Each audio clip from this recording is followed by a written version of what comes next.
Hello! J'étais en train d'accorder mon petit instrument. Je vais le mettre ici. C'est pas le moment de chanter, c'est le moment de parler, de lire ensemble la Bible. Est-ce que vous êtes prêts? Est-ce que vous êtes chaud? Est-ce que vous êtes avec moi? Oula, je n'ai pas trop entendu. Est-ce que vous êtes avec moi? Ah, parfait. Alors on y va. Aujourd'hui, nous attaquons le chapitre 11 de Marc. Et nous allons lire du verset 1 au verset 19.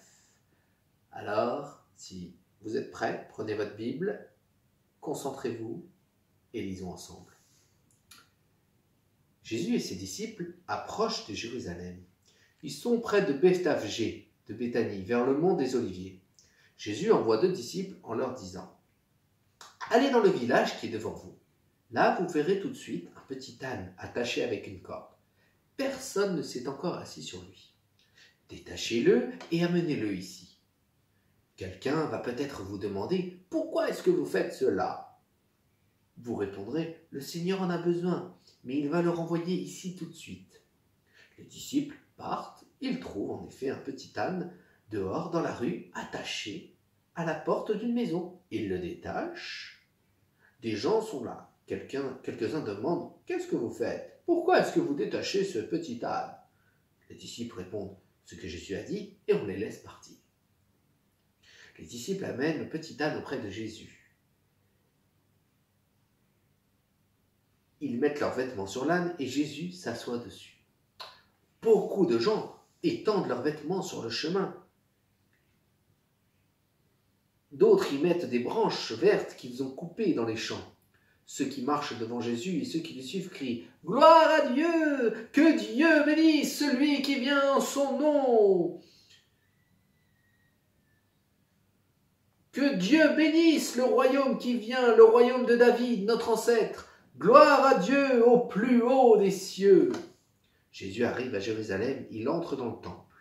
Après qu'il a tout regardé autour de lui, il part pour Béthanie avec les 12 disciples. En effet, c'est déjà le soir. Le jour suivant, ils sortent de Béthanie. Jésus a faim. Il voit de loin un figuier avec des feuilles. Il s'approche pour chercher des fruits, mais quand il est près de l'arbre, il ne trouve que des feuilles. En effet, ce n'est pas la saison des figues. Alors Jésus dit au figuier « Personne ne mangera plus jamais de tes fruits. » Et les disciples entendent cela. Ils arrivent à Jérusalem. Jésus entre dans le temple et il se met à chasser ceux qui vendent et ceux qui achètent dans le temple. Il renverse les tables de ceux qui changent de l'argent. Il renverse aussi les chaises des marchands de colombes. Il ne laisse personne transporter des objets à travers le temple. Ensuite, il enseigne ceci aux gens.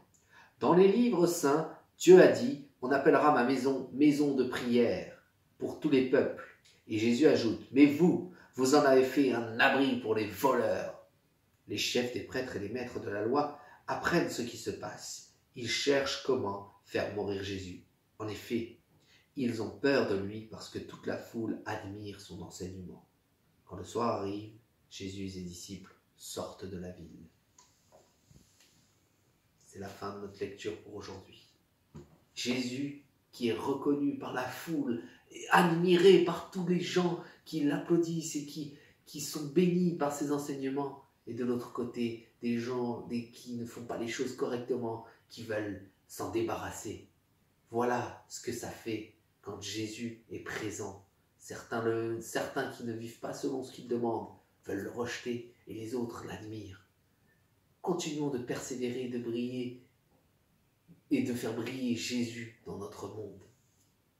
Allez, je vous souhaite une bonne journée. Ciao.